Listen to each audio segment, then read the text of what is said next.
Mensagem do livro Médiuns, de João Nunes Maia, ditado pelo Espírito Miramês. Incorporação. Todos ficaram cheios do Espírito Santo e passaram a falar em outras línguas, conforme o Espírito lhes reconcedia que falassem. Atos, capítulos 2, versículo 4. A psicofonia é o intercâmbio do mundo invisível com os homens na sua feição mais direta. Ela é uma das modalidades mediúnicas. O médium psicofônico empresta suas qualidades para o espírito comunicante transmitir sua fala, o que os espíritas qualificam de incorporação. Quanto ao teor das mensagens, pode-se reconhecer o grau de quem se comunica pelo assunto e pelo modo como apresenta suas ideias. Judas, saindo do apostolado do Mestre, deixou vago um lugar que a intuição dos 11 remanescentes deliberou preencher, sorteando 2 nomes respeitáveis na escola de Jesus: Barrabás o Justo e Matias. E como Matias foi o escolhido, os céus se rejubilaram. E na hora em que todos festejavam a escolha, desce uma falange de espíritos do Senhor, que a história evangélica registra como sendo a descida do Espírito Santo, e que o Espiritismo, atualizando a ciência da mediunidade, propõe que chamemos de psicofonia. Todos os apóstolos foram atuados, inclusive o que for apontado pelo dedo de Deus. Falaram línguas estranhas, disseram coisas nunca antes faladas, anunciaram as tribulações que sempre fazem parte de todos os novos movimentos, principalmente os que libertam as consciências.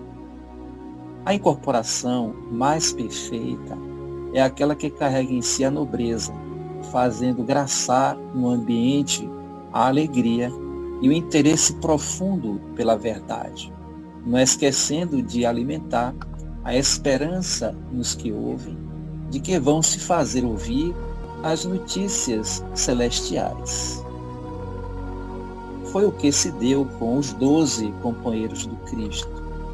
Essa mensagem coletiva estendeu-se por toda a terra, rasgando o véu que antes se interpunha entre os 2 mundos, proibido que fora o intercâmbio por Moisés por causa da dureza dos corações. A mediunidade que glorifica o Cristo é a obtenção da própria criatura que cumpre o seu dever, fazendo a sua parte pela expansão da maturidade espiritual. A incorporação com Allan Kardec tomou nova feição. Deixou de ser, pela ignorância de quem a usava, portas para a sombra, para se constituir em aberturas por onde a luz verte exuberantemente em nome da verdade. O tempo chegou em que as faculdades podem fazer parte da educação dos homens, quando os mestres da espiritualidade superior se aproveitam para amá-los e educá-los. Os fenômenos da incorporação se modificam de pessoa para pessoa. Os sintomas são igualmente variáveis, de sorte a dificultar a própria ciência que os estuda. Mas estudando, a ciência se afiniza com o que concerne as coisas de Deus. O espírito se incorpora em um médium usando o seu corpo para dizer que a morte é vida, que a dor é um processo na escala evolutiva das almas.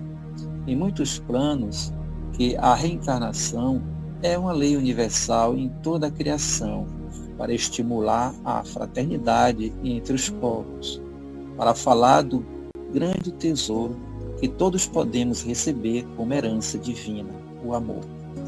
O espírito de luz, de posse das faculdades de um médium, tanto alarga os horizontes dos conhecimentos espirituais dos assistentes, quanto, e muito mais, deixa na consciência profunda do sensitivo, que lhe serve de instrumento, grande acervo de valores imortais.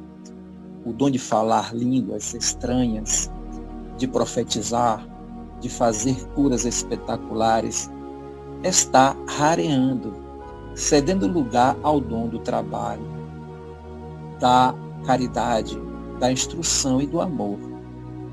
A humanidade superou determinada faixa do sono e começa a despertar no encaixe entre um milênio e outro. A conscientização é valorizada. É necessário que cada um entenda que deve e pode andar com os seus próprios pés. O maior milagre destes tempos é a renovação do homem, é o esforço que ele está preparando para fazer em seu próprio benefício.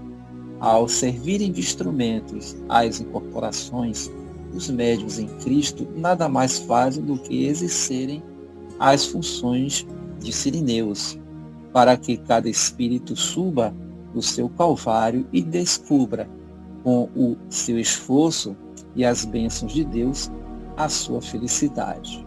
O corpo é a sede da alma nos caminhos da terra. Quando terminar a jornada, o espírito o encosta, qual roupa velha já em desuso.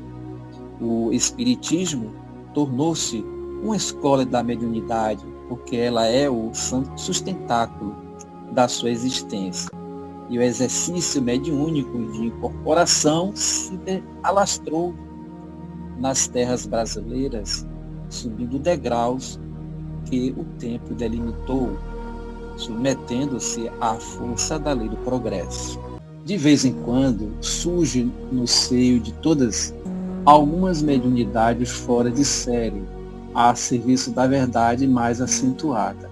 Todavia, essas poucas também são devedoras, e as outras, no começo da jornada educativa, mostram que nem os homens, nem as coisas que constituem os valores da vida evoluem sozinhos.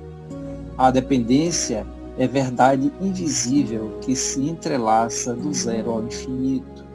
Se um médium já atingiu certas culminâncias pelas faculdades mais ou menos aprimoradas que possui, é devedor da coletividade. Somos elos da grande corrente universal e a força que nos une é o amor. É de mais inteligência que os médiuns atuais passem a falar em outras línguas, mas que sejam as diferentes línguas das virtudes. Todos ficaram cheios do Espírito Santo e passaram a falar em outras línguas, conforme o Espírito lhes concedia que falassem.